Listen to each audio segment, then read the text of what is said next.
Bonjour à tous, je suis comme d'habitude ravie de vous retrouver pour cette nouvelle vidéo et aujourd'hui on se retrouve pour lire les pires commentaires jamais écrits sur l'univers d'Harry Potter. J'avais déjà fait ce concept il y a quelques années avec le labyrinthe et ça vous avait beaucoup plu, à moi aussi d'ailleurs, donc je me suis dit que c'était l'heure de revenir avec Harry Potter. Je sais qu'il y a des commentaires qui doivent être croustillants et terriblement méchants, donc j'ai hyper hâte de découvrir tout ça. Alors je crois que sans plus tarder, on est parti.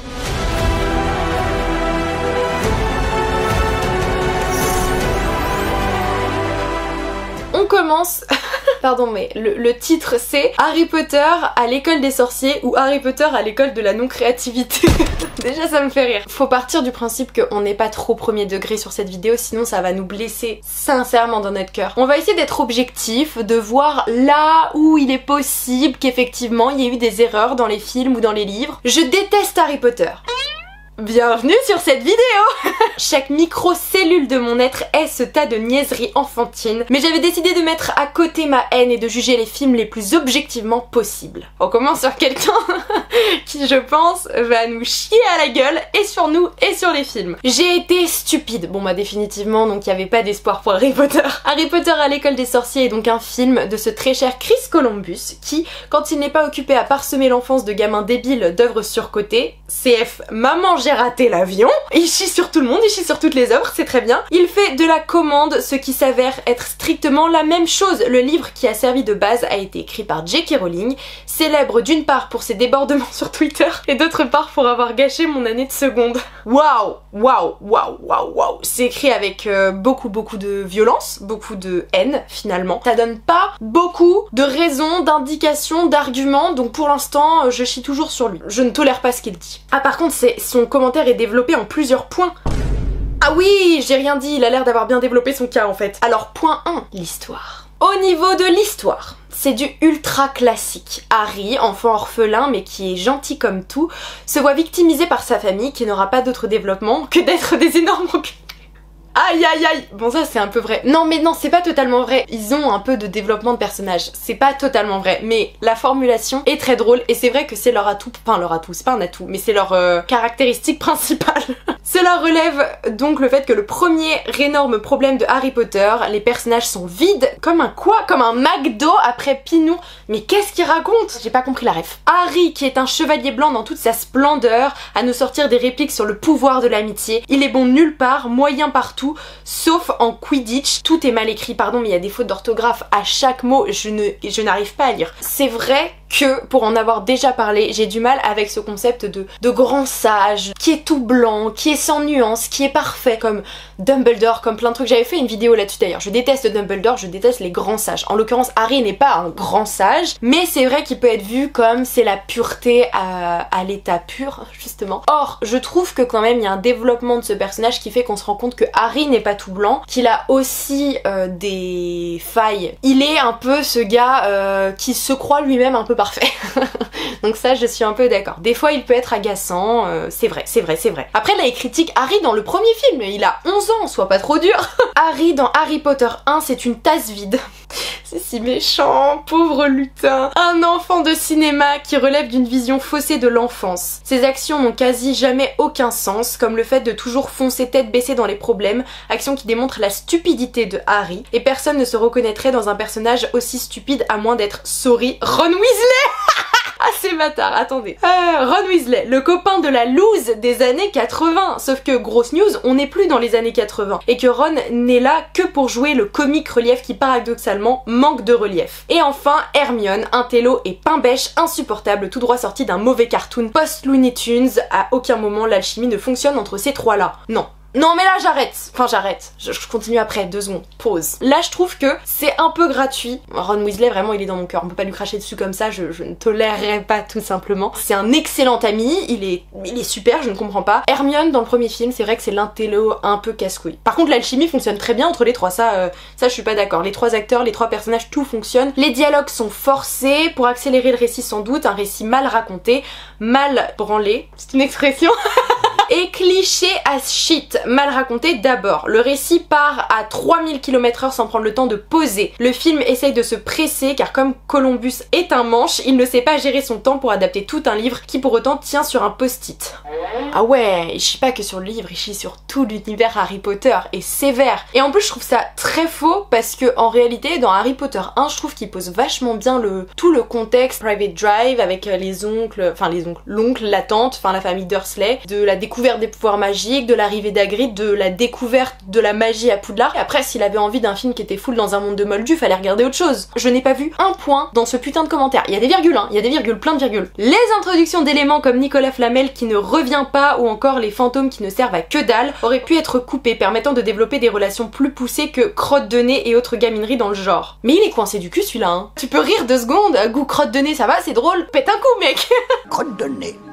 Il commence à m'agacer, je commence à être premier degré, ça y est. Pareil, les fantômes ne servent à rien, c'est faux, les fantômes ils servent à plein de choses et on le découvre au fur et à mesure des films justement, ça fait partie de l'univers, tu peux pas dire que tout ne sert à rien. Attends, les bougies qui flottent, ça sert à rien.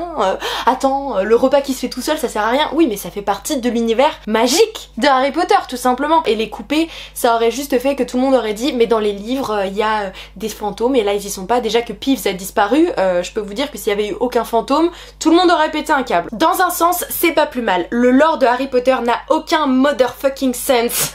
Cette expression j'adore. Qui laisserait jouer des enfants à un sport aussi dangereux que le Quidditch? Qui laisserait des choses aussi dangereuses dans une école? Ça fait quoi la pierre philosophale concrètement? Ok, ils ont fait quoi Hermione et Ron avant Poudlard? Pourquoi avoir confié Harry à des... Pareil, Albus, tu branles quoi?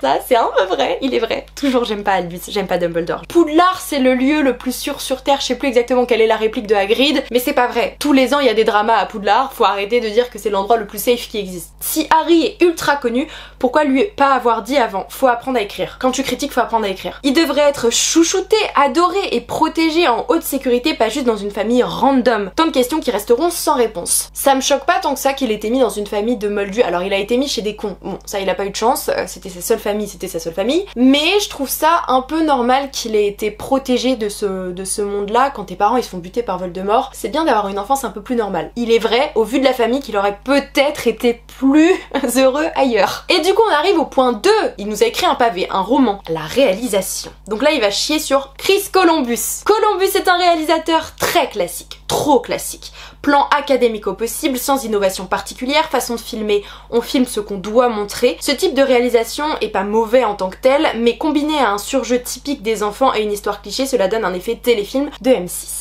Chris Columbus, je me souviens pas exactement de tous les films, enfin oui, Maman j'ai raté l'avion, il y en a d'autres. Ça m'a pas marqué spécialement que les plans sont très simples ou quoi que ce soit, j'ai pas eu trop cette vision là, surtout sur Harry Potter, où j'avoue que d'un point de vue visuel ou d'un point de vue purement cinématographique, je suis pas très concentrée. Pour moi il y a que la magie qui prime dans Harry Potter. Après le surjeu des enfants, ça c'est un truc qui est c'est un peu un coup bas, parce que déjà ils jouent pas si mal que ça pour des enfants, sincèrement. Je connais très peu de films où les enfants sont absolument incroyables dedans. Hermione est insupportable comme elle doit l'être, Harry est chiant, bon bah, enfin c'est le personnage principal quoi. Ron est adorable et très drôle, enfin je trouve que les personnages fonctionnent bien. Un effet téléfilm de M6, c'est vraiment... En effet, petit secret entre voisins, non, n'abusons pas, n'abusons pas. Et il y a donc une conclusion. Harry Potter 1 est un pétard mouillé, ce genre de film que les gens aiment car ils n'ont pas à réfléchir plus longtemps que 16 secondes. Personnage creux, ambiance téléfilm et lore inexistant ou mal expliqué. J'attends de voir les autres mais j'attends rien. Bah là c'est sur nous qui chie les gars, c'est sur vous et moi. On est beaucoup à l'apprécier et je pense qu'il est bien plus complexe, bien plus complet que ce qu'il peut dire parce que là il chie sur tout, il chie même sur l'univers qui pourtant est extrêmement complet. Effectivement, j'espère qu'en ayant vu les autres films il a finalement changé d'avis. On continue du coup avec un prochain commentaire. Je me souviens, j'avais exactement 12 ans, j'étais dans la salle de cinéma, je me réjouissais. Finalement, au bout de 20 minutes, j'ai demandé à mon papa si on pouvait pas plutôt aller manger un kebab que de voir la suite. Il m'a dit qu'il était content car j'avais bon goût, le kebab était délicieux. Aujourd'hui, peut-être par nostalgie, j'ai mangé le kebab devant le film et je l'ai vomi toujours devant le film. Ça va, des drama queens comme ça. Bon, l'anecdote est quand même très drôle. En vrai, d'un point de vue d'un enfant, je trouve ça logique que quand t'aimes pas un film, tu préfères faire autre chose, notamment manger. Par contre, là, en tant qu'adulte, le vomir... On continue continue avec un prochain commentaire. J'ai de suite trouvé l'image fade, pire qu'une émission de Casimir, qualité qui, si elle est acceptée, permet de plus grands contrastes lorsque tels symboliques ou tels effets spéciaux doivent en mettre plein la tronche. Ce commentaire a l'air mieux écrit, donc je pense que ça va chier fort sur le film. Donc lui aussi se base sur le premier film, on va voir ce qu'il en dit. Les comédiens m'ont paru déplorables. Waouh! Ce mot est absolument odieux pour décrire des personnes, déjà de base, des comédiens encore plus, des enfants! C'est absolument horrible! Que sont les gens prêts à accepter? Je comprends pas la phrase. Je passe à la suivante. C'est surtout du côté de l'aventure dans laquelle on désire nous plonger. L'aventure de la magie que le film... Mais il sait pas écrire! Ça me fait péter un câble, j'ai rien dit en fait, c'est trop mal écrit, je comprends rien. Les gens ils mettent des points là où il y en a pas, ils mettent des virgules alors qu'il en faut pas. L'aventure de la magie que le film m'a écœuré. Pardon, quelqu'un comprend le sens de cette phrase? Il manque un verbe, un complément, je sais pas, il manque quelque chose, je comprends pas. Tordre la notion de magie telle que les prestidigitateurs, là c'est moi qui sais pas lire, prestidigitateurs, manipulateurs, etc. n'en possèdent qu'un vague illusion, je te jure il sait pas écrire, mais que celle-ci, mystérieuse et étrange, existe, et surtout qu'elle se décline à la mode jésuite. Mais il part où là? Mais il est sur l'autoroute du bonheur, lui, il est comme ça, wouh! On va tout détruire, ok, c'est pas grave. Si il est une magie authentique sur Terre, le film s'efforce d'en détourner les mômes pour n'en faire qu'un perceptible rien face à Harry Potter. Je ne comprends rien à comment il écrit, je vous jure, je ne sais pas où il va. Et en plus, lui aussi nous a écrit un pavé, l'école. L'institution scolaire est la première à être glorifiée à travers cet ouvrage et il m'apparaît odieux d'utiliser le prétexte de la magie dont rêve tout enfant pour forcer une présence scolaire virtuelle. Les stéréotypes de camaraderie et d'antipathie de cours de récré, de sagesse pervertie, de soumission. En fait, il fait quoi? Je suis complètement con ou je ne sais pas lire, je ne comprends rien à ce qu'il raconte, à ce qu'il écrit, à où il va et à quelle est sa pensée générale sur ce putain de film en fait. La lignée familiale, la filiation car Harry Potter est de très très bonne famille, l'identification des mômes, souvent grands, se fait en réalité via les seconds rôles, les figurants, car qui sait ce que ressent le dernier d'une lignée de héros vénérés. Savoir qui il est force le respect. Il peut se permettre sans ferme représailles de bafouer les règlements comme personne d'autre. Je comprends rien. Pardon mais l'identification des mômes souvent grands. En termes de taille, en termes... je comprends pas. Il va où? Commence à m'agacer. C'est le privilège du pédigré dans une communauté qui affirme clairement un racisme primaire et normal vis-à-vis d'être inférieur que sont les gens normaux. Donc les spectateurs qui portent plutôt un surnom... Mais ça va pas. Attendez les gars, on est tombé sur un fou. Évidemment, je ne peux pas lire les trucs qu'il y a en dessous et je ne les mettrai pas dans la vidéo pour des raisons évidentes, de gros racisme quoi. Je crois que je commence à percevoir où il va, c'est de dire qu'il compare les moldus à une communauté vue comme inférieure aux sorciers et donc il compare cette situation là avec une situation plus actuelle ou voilà, de communauté minoritaire. Simplement je ne comprends pas le rapport avec le film. Il y a beaucoup de films qui traitent de sujets très importants tels que ceux-ci. Harry Potter je crois qu'il en fait pas partie. Et il a beaucoup de défauts mais je pense pas qu'il fasse partie des films racistes. Ou alors je suis aveugle sur quelque chose. Auquel cas faut m'éclairer dans les commentaires. Mais vraiment je ne comprends pas où il a vu quelque chose de raciste dans ce film. Soit je suis complètement à côté de la plaque, soit il est complètement à côté de la plaque. Par pitié, rassurez-moi, c'est lui, s'il vous plaît. En vrai, quand tu regardes, genre que ce soit les X-Men, que ce soit même les Avengers, enfin, t'as toujours ce truc de, bah, s'ils ont des pouvoirs, s'ils ont des trucs, c'est des surhommes, donc ils sont plus puissants, plus forts, le film se concentre sur eux, c'est eux les héros, et donc les gens normaux, donc les spectateurs, nous, les moldus, les gros moldus, et bah, en réalité, du coup, ça fait que on est censé être inférieur.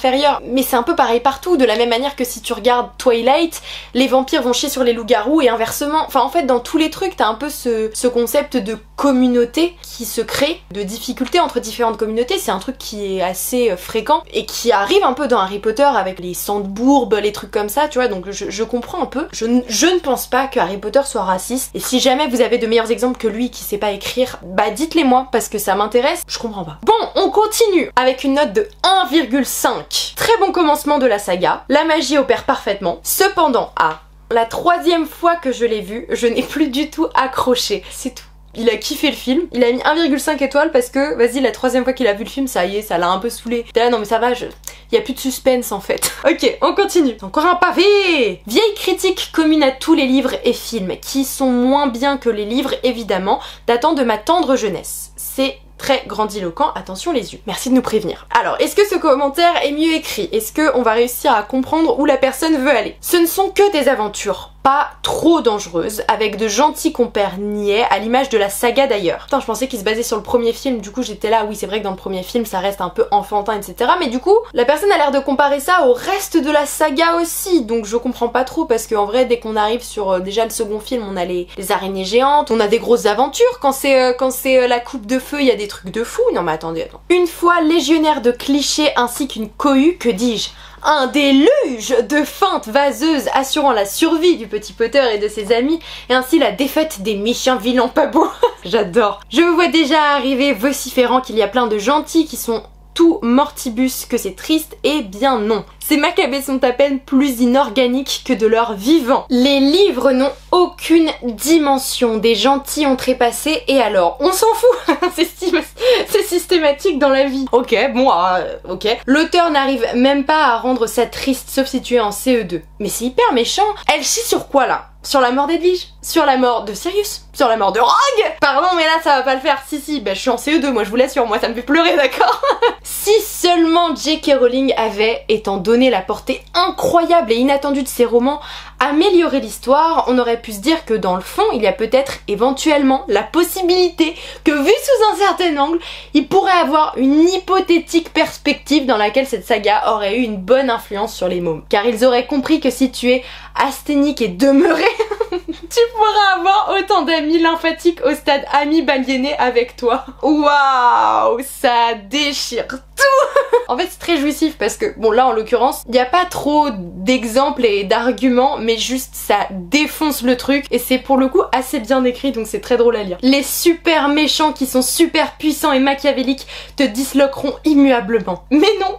Et autre aspect décevant, Rogue. Oh là là là là, j'aime pas là où ça va aller. Le seul personnage à peu près charismatique est en fait une gentille merde. Oh my god. Je passe l'arme à gauche. Waouh. Je suis choquée. Attendez, pardon, on peut se relire cette phrase doucement? Rogue, le seul personnage à peu près charismatique est en fait une gentille merde. Oh, ça défonce tellement le personnage, c'est horrible. Mais comment tu peux chier autant sur Rogue? Bon, que t'aimes pas Rogue, t'as des goûts de merde, c'est pas grave. Mais que tu chies à ce point sur lui, ah non, je suis désolée, c'est vraiment horrible. Hein. C'est niais, ridicule, risible, vaseux et mielleux à souhait. J'adore, pardon, mais les énumérations, tout, ce commentaire, pépite. Et dire que de ces innombrables clichés et reprises, rien n'est inventif, que celui qui me dit que tel ou tel petit détail a été inventé aille se barbouiller le pourtour anal. Mais ça va pas. Mais en fait moi je suis là, toute mimi, je lis le truc, ça me fait rire et d'un coup je découvre des gros trucs de Maccabée, de pourtour anal. Faut se détendre, y a pas à être aussi violent en fait. Mais j'ai rien à dire en fait, c'est tellement violent, j'ai juste envie de savourer. Le grand méchant ultime, Voldemort, aussi appelé Michael Jackson le lépreux. What? C'est quoi? Et ses mange-morts, fidèles acolytes au nom si ridicule. S'il vous évoque quelque chose, c'est normal, vous avez probablement étudié la mise en place du Troisième Reich au cours de vos études. Le Troisième Reich, ils ont cité... Oh là là, il y a tant de violence. Je sais pas comment réagir là-dessus, donc j'avance. Je vous assure, c'est le dernier paragraphe. Après on passe à autre chose. Puis, ce protagoniste si profond aux répliques cultes. I'm not so special, leave me alone. Harry, il est pas dans notre camp aussi. J'avoue. Et le mythique You'll never understand me. J'adore le fait que c'est un commentaire français avec les répliques en anglais. Ça me termine. Si lire ces phrases vous provoque des exacerbations, abstenez-vous autant que possible de voir les adaptations cinématographiques.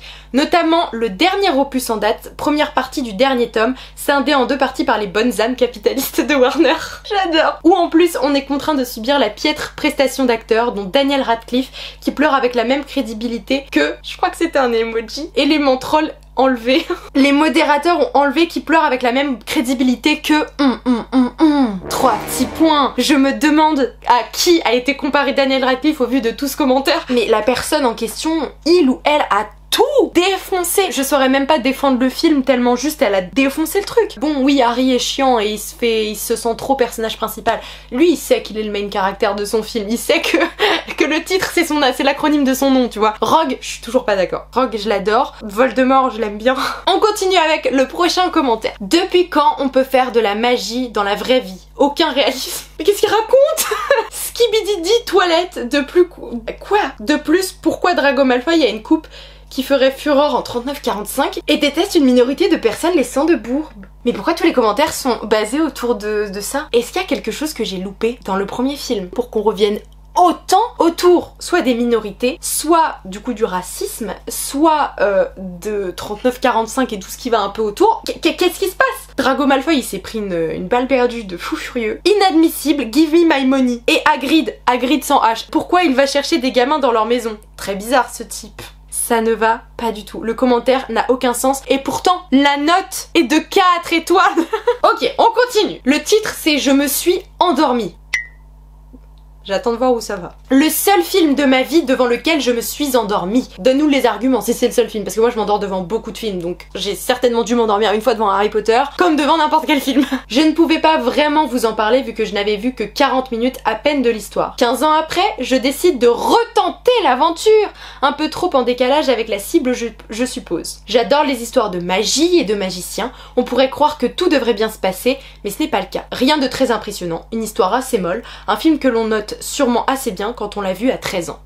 Mais ça c'est un vrai truc, les gens quand ils aiment pas Harry Potter, leur première attaque, déjà c'est de nous attaquer nous, les fans d'Harry Potter, et surtout c'est de dire non mais ça c'est pour les gamins. Et je les imagine vraiment parler avec cette voix. Ça c'est pour les gamins. Ils sont très agressifs, on dirait des petites hyènes comme ça qui se jettent sur toi, tu sais pas pourquoi. Et c'est un peu pareil avec genre des Avengers, tu vois. Ouais enfin quand t'as 12 ans et pas de neurones, bien sûr que t'aimes voir les boum boum dans le fond. Bah oui on aime bien, même quand on n'a pas 12 ans on aime bien. Écoutez, le prochain commentaire qu'on va lire il a 0,5 étoiles. Finalement, même si ce film est fait pour les enfants, il y a beaucoup de choses à dire. Ok, jusque là ça va à l'encontre de ce que je viens de dire, qu'on nous chie dessus parce qu'on dit que c'est pour les enfants. Donc, tout d'abord, dans le scénario, qui est censé retranscrire le livre, c'est très moyen. C'est là que ça commence la dégringolade. En effet, la chronologie très importante dans le tome 1 est malmenée. À la fin, on ne sait pas si on est en été ou au printemps, alors que la résolution de l'énigme s'opère juste après la fin des examens, que le réalisateur n'a pas cru bon d'incorporer dans le film. Peut-être que c'était un élément si primordial, mais franchement pour avoir lu le livre, je trouve que en plus le tome 1 est l'un des livres qui a été le mieux adapté, enfin vraiment, t'as limite des répliques, c'est les mêmes, des passages, t'as l'impression que dans le livre c'est décrit plan pour plan ce qui a été fait dans le film, donc je trouve qu'il est plutôt bien réalisé pour le coup. C'est un comble pour une histoire qui se passe dans une école de magie. Et que dire de l'intrigue triturée, il manque des choses importantes pour comprendre comment Harry Potter arrive à empêcher le retour de Voldemort. Mais qu'est-ce qu'il raconte lui? Attends, on est toujours sur le premier film là, je comprends pas. Comment ça, comment Harry arrive à empêcher le retour de Voldemort? Il parle de quand? À la fin du premier film? Au début du premier film? Quand ses parents sont morts? Je trouve que dans les films tout est relativement clair et limpide, donc je sais pas exactement, là c'est lui qui me perd, c'est lui qui me perd. En parlant des autres personnages et de leurs relations, que dire de Neville Londubat, qui est éclipsé alors que dans le livre il est plus présent. C'est vrai que Neville est peut-être un peu plus important dans le livre, mais en réalité ça me choque pas tant que ça, je trouve qu'il a une place assez importante, il est de plus en plus important en fonction des passages, enfin dès le premier film en vrai il a une importance assez capitale, donc si tu parles genre de Ginny elle a été pas mal effacée dans tous les films, elle devient assez inutile et chiante alors que dans les livres elle est beaucoup plus intéressante et beaucoup plus profonde. En effet la scène dans la forêt interdite se passe entre Hagrid, Ron, Malfoy et Harry, alors que dans le livre elle se passe avec Hermione, Malfoy, Harry et Neville et Hagrid, Ron n'étant pas présent puisqu'il s'est fait mordre par Norbert le dragon de Hagrid. Oui, bon ça reste une adaptation, tout n'est pas non plus du copier-coller, c'est pas si choquant que ça que Neville ne soit pas là. Bon, ne parlons pas de la relation entre Harry et Rogue. Effleuré, la réponse à pourquoi sauve-t-il la vie à Harry lors du match de Quidditch n'est pas donnée. Or cette réponse est primordiale pour la suite de toute la saga et j'en passe d'autres. Ça je suis mais pas d'accord du tout. Tout le concept de Rogue c'est qu'il est très mystérieux, qu'on a l'impression qu'il aime pas tant Harry que ça, mais en même temps des fois il le défend, des fois il le sauve et tu comprends pas trop comment il est, t'as l'impression qu'il est méchant mais que dans le fond il y a peut-être quelque chose. L'apothéose de ce personnage elle se passe à la fin, donc non vraiment là pour le coup je suis vraiment pas d'accord avec les arguments qui sont avancés. À un scénario peu conforme au livre se rajoutent des effets spéciaux moyens, des acteurs principaux moyens, peu de magie dans ce Harry Potter. En vrai, les effets spéciaux pour revoir le film encore aujourd'hui, je trouve qu'ils sont vraiment pas mal. Faut pas oublier que c'est quand même un film qui est sorti il y a beaucoup de temps, donc bon. Les acteurs principaux, encore une fois, c'est des enfants, donc non, je pense qu'ils sont pas parfaits, mais que c'est acceptable largement. Et peu de magie, bah pas du tout. Les gars, on a tout, on a toute la magie des films qu'on découvre dans Harry Potter 1, littéralement, donc non, vraiment pas d'accord. Au final, un petit conseil, allez lire le livre, il est bien mieux, plus magique, car je trouve pas d'intérêt à cette adaptation cinématographique. Ok, la conclusion je la comprends un peu, dans le sens où pour le coup c'est un avis qui doit être quand même partagé par beaucoup de personnes. Je pense qu'il y a beaucoup de gens qui préfèrent les livres aux films et pour le coup ça c'est complètement ok. Les exemples qu'il a cités pour avancer son argumentation sont un peu pourris, donc ça met pas trop en avant ce truc là. Pour le coup il essaye pas de déglinguer pour déglinguer. Moi perso je trouve que les films sont super et que c'est des livres qui méritaient vraiment une adaptation parce que bah visuellement c'est incroyable, donc c'est trop bien de se plonger dans un univers qu'on peut vraiment voir et entendre. Waouh, on continue avec un autre commentaire qui a 0,5 étoiles. Définitivement, apparemment, c'est très commun. Aucune imagination. Très bien, ça commence bien. Aucune fantaisie, aucune inspiration, aucune créativité. Rien. Juste une grosse machine hollywoodienne huilée comme il en sort 3 dans la semaine. C'est fou. Pas Hollywood. C'est pas les États-Unis en fait. Harry Potter. C'est fou de faire une faute à Potter de Harry Potter. Harry Potter est un produit dérivé des marques de popcorn. Ou comment considérer les enfants comme des consommateurs sans âme et les formater. Bon, pour le coup, ce commentaire pour moi c'est minable. Non mais je trouve qu'il y a rien là pour le coup, il y a pas d'argument, il y a pas grand chose. Et puis surtout pour sortir des conneries pareilles. Un calvaire de niaiserie. 2 heures de youpi tralala. Oh, pardon mais j'adore les mots qui veulent rien dire dans les commentaires, j'adore. 2 heures de youpi tralala et de braillement sur fond musical, soin patapoum. C'est avec consternation que j'aperçois une majorité d'adultes sans enfants faire la queue à chaque nouvel opus. Et oui, puisque Harry Potter ne touche pas que les enfants.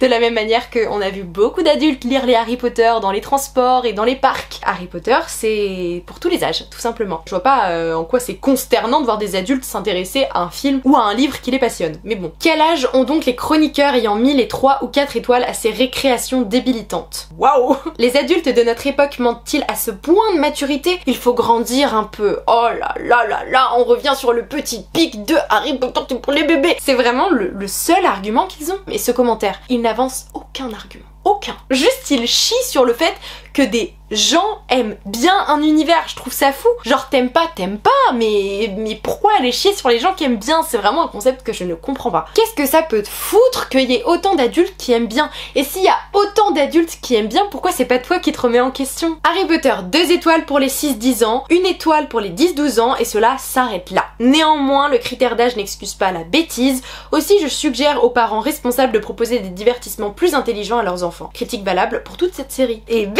que de violence! Moi je comprends qu'on n'aime pas Harry Potter, je comprends qu'on n'aime pas qu'on soit enfant, qu'on soit adulte. Tu vois, je comprendrais quelqu'un qui n'aime pas Le Seigneur des Anneaux. Ça peut ne pas être ta vibe, mais tu peux pas dire que c'est une œuvre merdique. Tu vois, je ne comprends pas que tu puisses dire ça. Si ça plaît à autant de monde, que l'univers est aussi bien construit, il y ait autant de merch qui soit créé comme pour Harry Potter, que ça vende autant tout simplement, c'est que c'est un phénomène. C'est vraiment un phénomène. Donc que tu n'aimes pas, c'est une chose. Ça dépend juste de tes goûts. Mais que tu chies autant sur un univers sans en plus avancer un quelconque argument, je trouve ça vraiment bête en fait. On continue. Manichéisme proverbial, bande-son exécrable, indigestion d'effets spéciaux. Cette super production est tellement enfantine et stéréotypée qu'on se demande à tout moment si Hermione ne va pas passer la parole au chant. Passer de la parole au chant pendant 5 minutes comme le font les héros de Walt Disney. Ah mais attendez, mais j'ai trop la vision. Imaginez Harry Potter en comédie musicale, ce serait excellent. Chris Columbus aurait 100 fois mieux fait de l'adapter en dessin animé, cela aurait évité une daube supplémentaire au palmarès hollywoodien. Mais c'est toujours pas Hollywood hein. Non mais pardon, mais en plus pour regarder la filmographie de Chris Columbus, il a fait beaucoup de dingueries hein. Donc bon, Maman j'ai raté l'avion, les multiples, c'est lui qui a fait Percy Jackson, c'est lui qui a fait Madame Doubtfire. Je sais pas si vous l'avez vu, mais ce film est dans mon cœur, donc vraiment, c'est lui qui a fait les Gremlins, c'est lui qui a fait les Goonies, c'est lui qui a fait les Goonies. On continue avec le prochain. Eh non mais là on enchaîne, on y va parce qu'on est sur, comme j'ai dit, sur l'autoroute du bonheur. Je ne comprends vraiment pas le standing ovation dont bénéficie cette bouse sans nom. Déjà c'est une adaptation d'un livre. Point. Ça c'est déjà ce qu'il voit comme étant un problème. S'il savait à quel point il y a beaucoup d'œuvres qui sont des adaptations de livres, que ce soit en termes de films ou en termes de séries, je suppose que du coup cette personne ne regarde aucun Marvel, aucun X-Men, hein, tout ce qui est issu des comics, tout ça, non. Nous savons tous que les adaptations de livres au cinéma sont souvent moins bons que l'original, mais quand le livre lui-même est déjà d'une qualité exécrable, faut pas s'étonner. Encore une fois, on chie sur le livre directement, donc là on chie sur l'univers. En effet, Harry et ses amis ne sont pas attachants. Non, ça c'est mentir, ça c'est être de mauvaise foi, c'est être faux cul, j'ai plus d'autres synonymes, mais c'est tout ça, c'est sûr. Comment ça ils sont pas attachants? Non, je refuse. Ron n'est pas attachant. Hermione n'est pas attachante, Hagrid n'est pas attachant, Rogue n'est pas attachant, Hedwig n'est pas attachant, Dobby n'est pas attachant. Je refuse. Je refuse. Daniel Radcliffe a autant de charisme qu'une huître. Et c'est sur lui que vous misez votre saga. C'est un petit enfant à qui on vient de dire qu'il a le charisme d'une huître. C'est généreux, c'est gentil, c'est bienveillant, c'est ça que je veux dire. C'est une critique constructive pour s'améliorer. Sinon, les effets spéciaux sont dégueulasses. Non mais ça va. Ce commentaire, il a été écrit en fucking 2021. Il se rend compte ou pas que le film, il a 20 ans? Que à l'époque, c'était vraiment bien la qualité. Enfin, je trouve ça fou. Et le pompon sur la Garonne, le boss final vaincu par le pouvoir de l'amour. Non, mais laissez-moi rire. Bref, c'est trop pour moi, un navet surcoté de plus. J'aurais bien aimé avoir la liste des autres navets surcotés du coup, parce que ça m'intrigue. Ensuite, oula, c'est très court. Il est nul. Ok, déjà j'aime bien.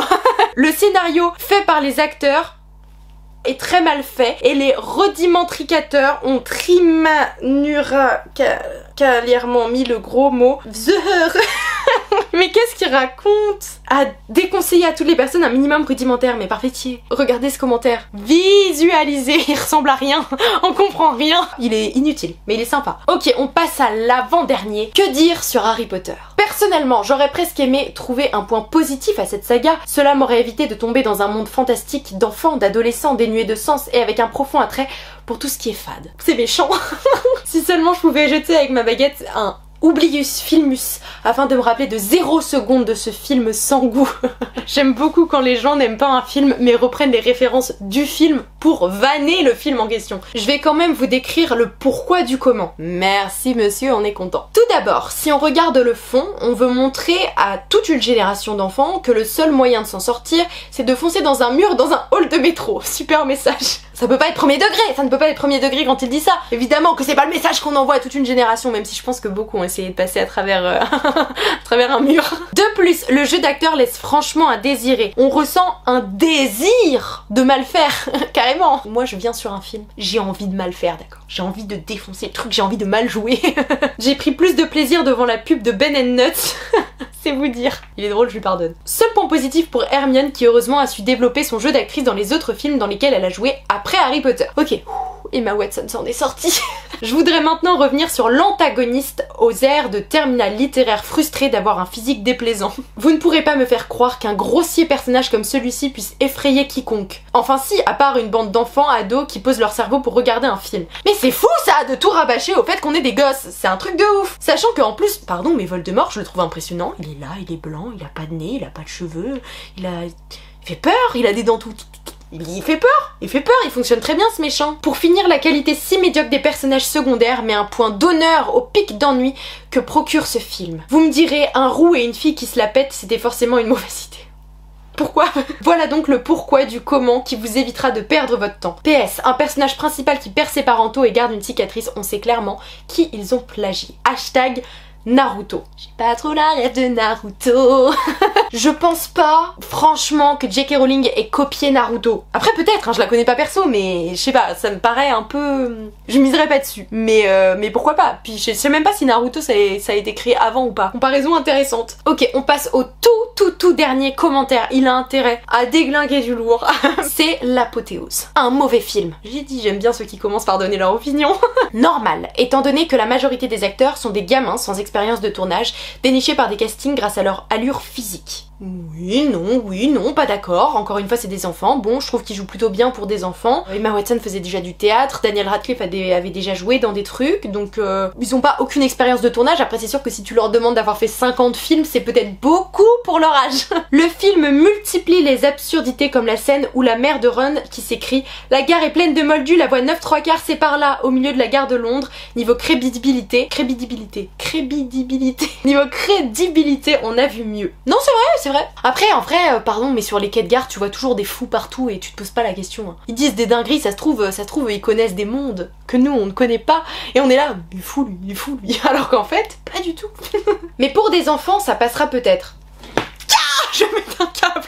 Arrêtez de nous comparer à des enfants toutes les 2 secondes. Ça reste distrayant dans le cas où on n'a pas lu le livre, car Chris Columbus enchaîne les écarts blasphématoires pour faciliter l'adaptation. Heureusement, la franchise à ce stade semblait s'adresser surtout à un jeune public.